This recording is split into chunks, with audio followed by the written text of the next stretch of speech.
En l'an de grâce 2018, le duc de Savoie créa, entre autres, son propre podcast. Celui-là même.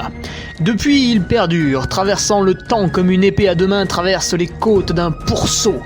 Car, fatigué d'entendre la même soupe servie, encore et encore par de vils faquins sur de fades et disgracieuses vidéos YouTube, il dut innover. Proposant sa parole, parfois grossière, parfois téméraire quelque peu, incisive mais toujours issue d'un vécu, le duc, sur un format plus ou moins long que lui seul décide, en tant que monarque, traite dans son infinie bonté d'une questionnette qui te taraude. Car il est comme ça, notre duc, humaniste, amoureux du vivant, la main sur le cœur, il veille sur son duché. Puisses-tu, ici, passer un bon moment assis en tailleur au coin du feu ou cavalant sur ton fidèle destrier vers de nouvelles aventures. Pose donc cette hallebarde, débarrasse-toi de ton home et nettoie les taches de sang de ce visiteur qui, troublant ta quiétude, s'est vu embrasser le mur afin de savourer pleinement la divine parole. Paix sur terre, mon ami, et allons-y!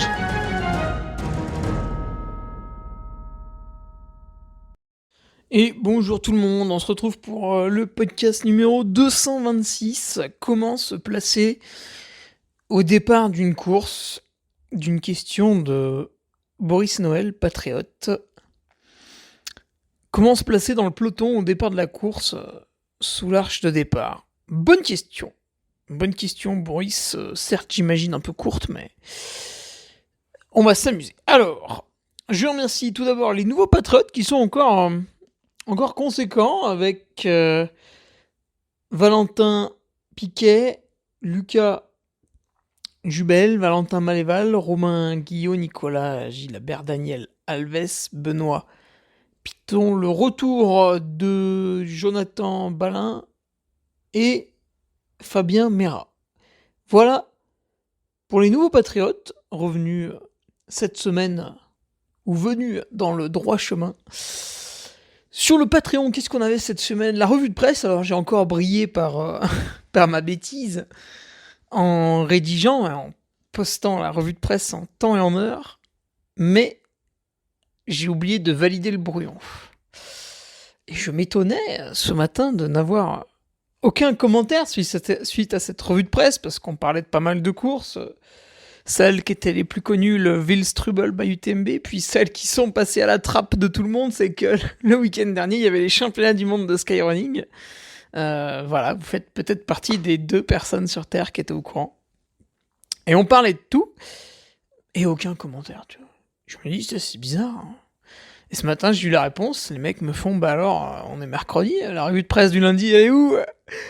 Et là, je me suis dit, ah, il y a un problème. Effectivement, elle est dans les brouillons, la coquine. Et ce vendredi, je vais m'amuser à référencer un peu ce qu'ont fait les favoris de l'UTMB, à la fois ceux qui ont rempli le top 10 et puis ceux qui ont rempli les ambulances pour rentrer à la maison. Donc ceux pour qui ça a bien fonctionné, ceux pour qui ça a mal fonctionné, on va regarder ce qu'ils ont fait dans les 10 derniers jours pour voir s'il y a des tendances qui se dégagent ou si c'est un peu la sensation personnelle. Voilà, on s'aperçoit par exemple que Tom Evans a fait 5 jours de repos avant l'UTMB, tu vois. Après on peut s'interroger, est-ce qu'il met tout sur Strava, est-ce qu'il met pas tout, est-ce qu'il brouille les cartes en amont de la compétition, voilà, on peut s'interroger après sur ce qui est publié ou non. Ça, ce sera l'objet de l'article de vendredi, voilà, pour le Patreon, la revue de presse le lundi, l'article du vendredi, et le reste du temps, bien sûr, le forum qui commence à voir son activité augmenter, c'est bien. À venir, l'événement de l'année, le week-end patriote sera du côté de Malaucène, le week-end du 11 novembre, nous irons nous recueillir du côté de Malaucène, proche de la borne, bien sûr. Et pour les patriotes qui m'écoutent et qui passent pas trop sur le forum, il reste 2 places dans l'immense villa que j'ai louée, au nez et à la barbe de mon banquier qui a vu passer un magnifique découvert l'espace de quelques jours. C'est bon, le problème est résolu. Donc voilà, s'il y a 2 patriotes qui m'écoutent et qui se réveillent, il reste 2 places. Les news en tant que speaker, je suis très fatigué. En tant que speaker, le Grand Trail du lac de Serponçon, j'y suis, déjà. J'ai fait la route jusqu'à Embrun pour en profiter. N'en déplaise à Andy Simons, j'ai fait du covoiturage. Et oui, mon petit. Grand Trail du lac de Serponçon, c'est ce week-end, ça démarre vendredi. Donc là, ça va être... On nous avait promis que les Hautes-Alpes, il y avait du soleil, effectivement. Il pleut juste aujourd'hui, mercredi, mais alors j'ai vu qu'après, c'était parti pour 4 jours de soleil. Et vendredi, départ de la grande boucle, hein, quasiment. Ouais, c'est un 100 miles, très montagneux. Donc, voilà, en solo ou en équipe, ça va bien les occuper. Des courses un peu plus courtes, 75 bornes, le demi-tour du lac. Bonne boucherie aussi, avec plus de 5000 mètres de dénivelé. 49 bornes, 3008. grosse boucherie aussi, surtout qu'il faut mettre moins de 9 heures. Et barrière horaire un peu sadique. Ça va me calmer un ou deux, putain. Moins de 9 heures pour 49 km et 3008. Je pense que ça supprime au moins un tiers, si ce n'est la moitié du peloton. Donc bon, c'est le choix de l'organisation. Moi, je vais voir ça en tant que speaker. Bon, je me rappelle plus. Ah oui, mais l'an passé... Hein, je me rappelle plus. Je me rappelle plus ce qui s'est passé l'an dernier, parce que c'était un peu pareil. Je sais pas s'il y avait pas eu un détour. Ah, je ne sais plus. Au niveau des news en tant que coureur, eh bien, je vais participer aux 33 km du Sancy. Puisque je me déplace au Sancy pour plusieurs choses. Bon, déjà, voir pas mal d'amis. Animer la course du dimanche, le 60 km, et puis en fait, historiquement, le Sancy est sur 2 jours. Vous avez 2 courses le samedi et 2 courses le dimanche. Et Franck Marais, le speaker du Sancy, en fait, anime un jour, et puis moi, j'anime l'autre jour. Parce que Franck est sur d'autres événements dans la région Auvergne. Donc il peut difficilement faire les 2 jours. Et cette année, je me suis dit, c'est quand même dommage d'aller là-bas. Bon, j'anime le 60, mais tu vois, du coup, le samedi, je glandouille un peu dans le Mont d'Or et tout. Donc cette année, j'ai pris un petit dossard sur le 33 km, voilà, pour me dépouiller un peu la gueule. Et puis finalement, ce dossard, c'est pas mal parce que ça me force à être un peu sérieux. Il y a eu 2 semaines post-UTMB où on avait oublié un petit peu toute notion de sport. Ce qui est pas plus mal, bien sûr, hein, c'est aussi le principe de la coupure. Le retour fait mal à la gueule. Quand même. Là, on voit qu'en 2 semaines, on peut en faire des conneries. Putain. Alors, venons donc à la question de Boris Noël, comment se placer au départ d'une course. Ce qui est pas mal, c'est de venir à l'heure. Cette remarque peut paraître idiote, mais j'ai l'anecdote d'un grand trail... Non, le trail d'Albertville. C'était en 2018 ? Ouais. Septembre 2018, trail d'Albertville, on donne le départ à 5h45, je crois. De nuit. Le soleil se lève, je sais plus, à 6h30. Et puis après, voilà, on va boire un café avec les bénévoles. Tranquille, quoi, on grignote un peu. Et là, à 6h30, je repasse voir le chronométreur, on discute, on boit un deuxième café. On en boit beaucoup, en général, le matin. Et un gars se pointe comme ça, il me dit le départ, c'est dans un quart d'heure, c'est bizarre, je vois personne et tout. Il pensait que c'était 6h45. Et on le regarde, on rigole un peu, on peut pas freiner, tu sais, un rire un peu bête, comme ça. Et on lui dit, non, ils sont partis à 5h45.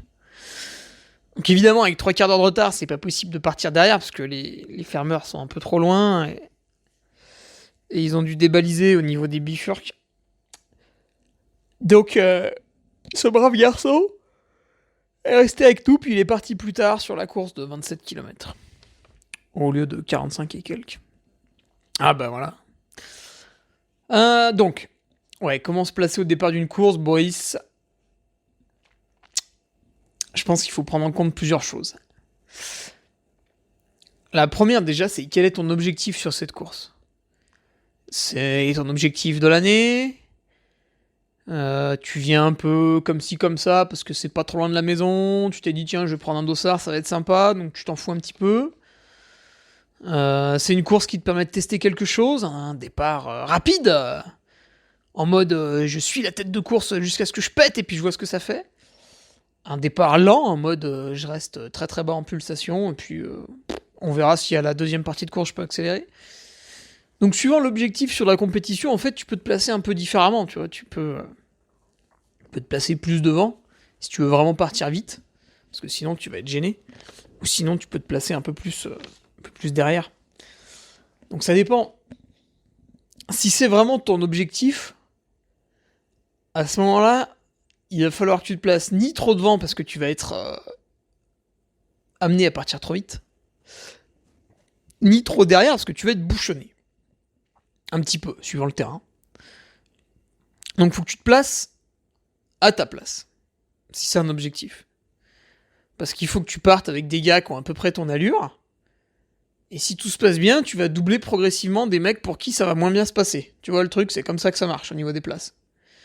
Toi, tu produis ta meilleure performance possible. Donc le gars de devant toi est en théorie quelqu'un qui produit sa meilleure performance possible, mais il a un niveau physique plus élevé que toi.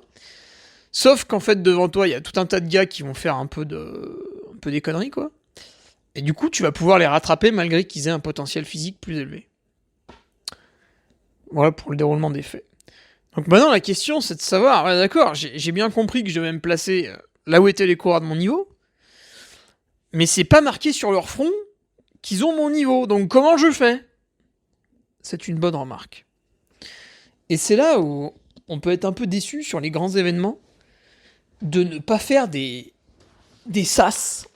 Alors, c'est quand même très très chiant puisque à chaque entrée de sas, vous devez mettre un bénévole pour contrôler et vérifier. Mais par exemple, prenons le cas de l'UTMB où tu as un SAS Elite plus, en gros vraiment les énormes cadors, tu vois, il y a que 35 dossards dedans. C'est un SAS qui ne contenait pas Benoît Girondel par exemple. Voilà, Benoît Girondel n'était pas dans le SAS numéro 1 des élites. Il était avec les élites de seconde zone, tu vois, l'élite des provinces, qui contient à peu près 150 personnes. Et puis après, derrière, t'as la fosse. Voilà. Là, c'est la foire. C'est n'importe qui peut se mettre n'importe où à n'importe quelle heure. Et généralement, les gens viennent dans la fosse 2 heures avant pour se placer à l'avant de la fosse. Donc c'est un peu embêtant, tu vois, venir 2 heures avant, c'est chiant. Du coup, ce qui serait bien, c'est de faire des sas, tu vois. Alors au début, tu ferais tous les 50 points ITRA. Et puis derrière, tu ferais tous les 25 points ITRA ou 100 points ITRA. Et puis tu ferais plusieurs sas, comme ça la personne, elle sait où elle est à peu près. Et elle peut venir une demi-heure avant dans son sas. Comme ça, il n'y a pas de stress. Ouais, il faut que je vienne plus tôt pour mettre devant les autres. Et je sais pas qui est autour de moi, dans le doute, je me mets devant. Ça peut être une grosse erreur aussi. Donc, il faut vraiment. Ce serait pas mal, ouais. Ça demande de l'organisation, mais. Bon, sur les courses UTMB, on peut supposer que c'est faisable. Sur d'autres courses, ça peut être intelligent aussi, ça peut être intéressant également. De te classer, ouais, par ordre d'index UTMB, quoi. Par exemple, c'est ce qu'on faisait en VTT, quand je faisais le circuit Coupe de France. Quand j'étais cadet en 2008, c'était ma meilleure année. Eh bien, quand tu arrivais sur l'aire de départ, là, où il y avait des rubalises un peu partout qui barraient le truc, et en fait, avec ton dossard, ta plaque de cadre, tu accédais à la ligne numéro 1, à la ligne numéro 2, etc., etc. Et la ligne numéro 1, ça allait du dossard numéro 1 au dossard numéro 10, tu vois. C'était vraiment... C'était les champions, quoi, tu vois. Moi, j'ai fait toute l'année 2018, je crois que mon classement général était à peu près 12e, en cadet, là.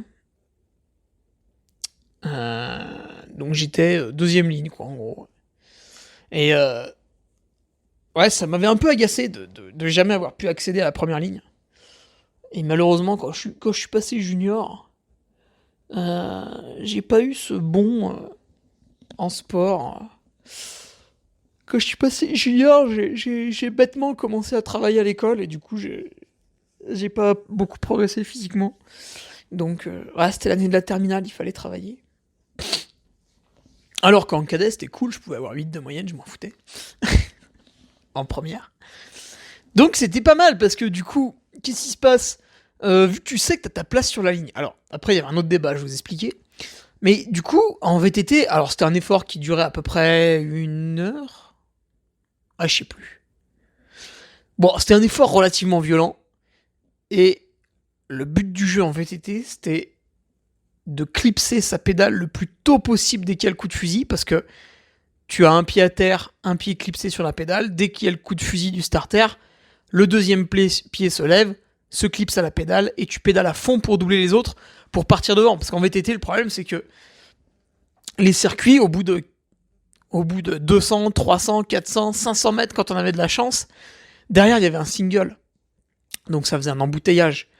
Et une fois que tout le monde avait compris que ça allait faire un embouteillage, en général en 2 secondes, tout le monde essayait d'y aller le plus vite possible pour doubler les autres, et en fait, ça faisait un embouteillage énorme avec des chutes, voilà, c'était ultra violent. En gros, ta course, elle se jouait en 15 secondes. Est-ce que t'étais suffisamment bon techniquement pour clipser vite ta pédale? Ça, c'était pas mon cas. Mais est-ce que derrière, tu pouvais foncer vite, vite, vite jusqu'au premier single? Et là, il fallait faire un échauffement extrêmement rigoureux pour arriver sur la ligne de départ avec un cœur qui battait déjà très très haut pour partir vraiment vite. Et l'échauffement durait quasiment autant de temps que la course. Je m'échauffais 45 minutes sur le home trainer. À l'échauffement, on vidait déjà un bidon de boisson, on mangeait déjà une barre, une compote. Ouais, je mangeais 2 pommes potes, je crois. Voilà, il y avait un quart d'heure, on roulait tranquille, il y avait 3 fois 2 minutes en force, il y avait 3 fois 2 minutes un peu au seuil, il y avait 10 sprints de 7 secondes, il était vraiment conséquent l'échauffement, tu vois. Quand t'arrivais au départ, t'avais transpiré, on se changeait même. En général, on descendait du home trainer, on se changeait, on allait sur la ligne. La consigne était d'arriver entre un quart d'heure et 10 minutes avant, mais en fait, tout le monde jouait à la montre, et il est même arrivé des fois que certains parmi les très bons, forcément, hein, si vous êtes derrière, le bénévole, il vous met une énorme droite et il vous refuse. Mais les gars qui étaient très bons devant, il arrive que des fois, ils arrivaient 2 minutes avant sur la ligne, quand vraiment, le circuit était taquin. Tu vas me dire, mais quel est l'intérêt d'arriver 10 minutes avant sur la ligne si vous êtes rangé par 10? Ben en fait, ça allait encore plus loin que ça, la réflexion. C'était que souvent, t'avais le départ, puis t'avais un virage pas trop loin après. Alors certes, il était large, hein, mais virage quand même. Et du coup, quand on faisait les reconnaissances, les 2 jours avant, on comprenait rapidement qu'il valait mieux être placé à droite qu'à gauche sur la ligne de départ. Donc des fois, t'arrivais sur la ligne de départ, il y avait 5 mecs sur ta ligne, mais ils s'étaient tous mis à droite, parce qu'il valait mieux être à droite. Et donc toi, bah, t'aurais bien aimé arriver un peu avant pour te mettre à droite. Donc tu te mettais un peu à gauche, tant pis. Donc voilà, ça aussi, ça avait son intérêt. Bon, en trail, on n'en est pas là, hein, parce que ça va pas si vite. Et puis là aussi, on était qu'avec des mecs entraînés, tu vois, des mecs qui vont vite, hein, sur les Coupes de France. Alors qu'en trail, on a tout un groupe de gens qui utilisent quand même le sport de manière récréative et qui sont pas là pour viser une performance extrême. Donc, il faudrait que ces gens-là ne viennent pas trop devant, mais c'est un petit peu le cas de ce que j'observe quand je suis speaker. En général, devant, il y a souvent de la place. Donc ça, c'est assez bien fait. Parce que, quand tu vas te dire, ouais, moi, souvent mes courses, je les finis dans le premier tiers. Non. Tu te dis, ouais, moi, souvent mes courses, je les finis un peu dans le deuxième tiers. Mais en fait, ce que t'as pas compris, c'est que tu participais à des courses relevées.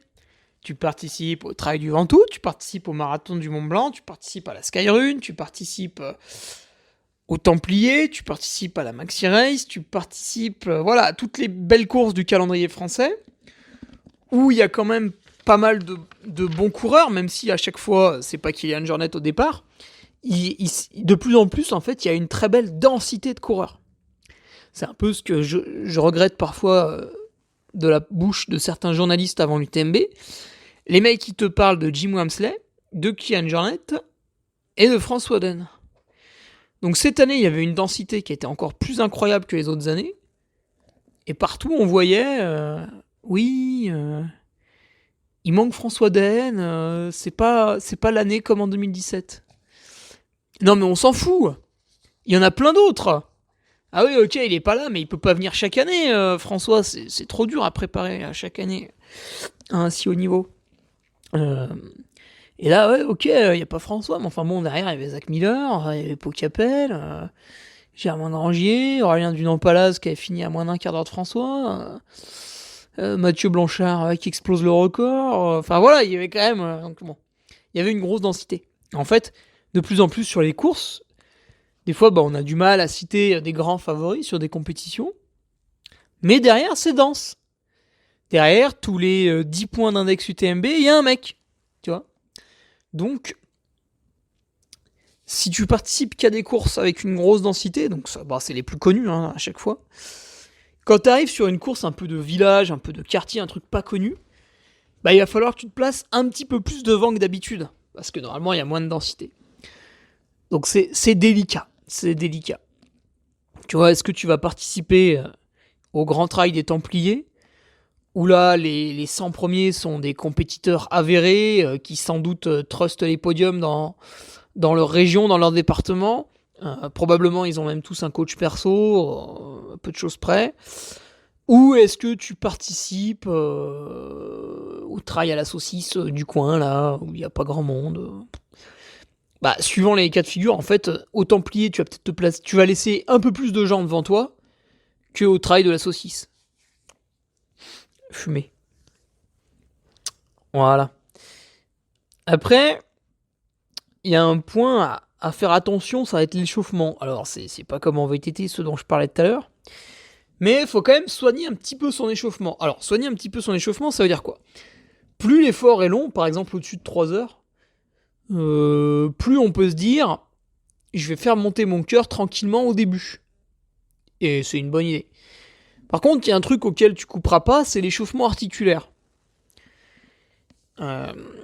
Souvent, on trail, le départ est tôt le matin. Du coup, on se réveille, on est un peu ankylosé de la nuit, etc. Mais il faut se déverrouiller. Donc, les petits mouvements articulaires, les mouvements de mobilité, marcher 5 minutes, trottiner 5 minutes, après c'est mobilité. Réaliser pendant 5 minutes des gammes issues de l'athlétisme. Ça, c'est la grosse base. Et après, à vous de voir. Est-ce qu'il faut faire des petites accélérations ? Est-ce qu'il faut continuer à courir un peu ? Ça, c'est à vous de voir. Mais au moins, vous aurez la base. Moi, ce que je conseille, c'est ça, vous le faites pas trop loin de la ligne de départ. Comme ça, quand vous voyez que d'un coup, tout le monde se rassemble sous l'arche de départ, hop, vous migrez dessous avec les autres pour pas être trop loin, quoi. Pas être trop devant, mais pas être trop loin. Donc bien calibrer son échauffement par rapport à ça, c'est important. Et après, il y a la typologie du départ. Alors est-ce que... on le voit sur certaines courses, ça a été amélioré, mais avant, à la Maxi Race, lors du marathon, vous partiez, et puis 2 km après, il y avait un petit chemin. Donc là, il fallait essayer de doubler un maximum de monde parce que ça avait bouchonné. Maintenant, il y a plusieurs vagues, elles sont séparées d'un quart d'heure. Ils ont rajouté 1 kilomètre, même 2 km de plat avant. Donc le peloton est quand même pas mal étiré, donc ça arrive plus. Mais il y a des trails comme ça où quelques hectomètres après le départ, il y a un single. Et forcément, si vous arrivez à 200 personnes dedans, ça coince un peu. Je pense au Grand-Duc de Chartreuse, où vous faites moins d'1 kilomètre et après, paf, un single, une montée hyper raide où tout le monde marche doucement. Donc là, ça peut perturber. Ça, en fait, c'est pas mal de le voir justement en partant s'échauffer. Donc je disais que vous alliez faire 5 minutes de marche, 5 minutes de course à pied, des mobilités, des petites gammes de coureurs. Faites-les sur les 2 premières bornes du parcours. Et si les 2 premières bornes du parcours vous paraissent vraiment larges et tout, vous stressez pas trop. Si dans ces 2 premières bornes du parcours, au bout de 500 mètres, vous voyez un single, là vous vous stressez un petit peu, vous dites bon bah il va falloir que je fasse un départ un peu rapide et que je me place devant. Donc ça dépend aussi de la typologie du parcours. Pour citer des courses, je disais que la Maxi Race sur la Marathon Race, ils ont fait l'effort. Sur le trail niveau les Revards, on a bien 5 km de chemin large avant le premier single. Donc beaucoup nous disent ouais c'est chiant, le début, machin et tout. Ouais, je suis d'accord avec vous, mais si on voudrait vous faire un début un peu joli et tout, en fait on serait obligé de supprimer toutes les belles infrastructures la mairie nous propose pour mettre le départ proche de la montagne, et au lieu d'avoir 1500 coureurs sur les différentes courses, on en aurait même pas 700 quoi. Donc va expliquer aux 800 qu'on peut pas prendre, qui viendront pas l'an prochain.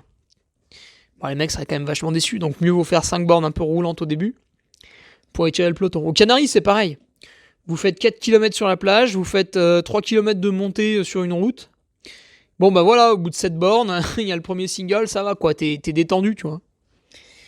Voilà mon petit Boris Noël, au plaisir de te croiser au week-end du Sancy. Et puis je te laisse là-dessus. C'est vrai qu'au Sancy c'est important de bien se placer au départ, parce qu'il y a énormément de cours, alors c'est toujours une belle réussite là-bas. Allez, salut.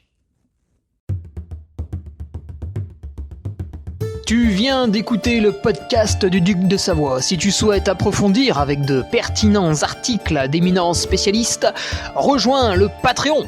Tu feras ainsi partie, en tant que fidèle patriote, de la très prestigieuse Duke Army.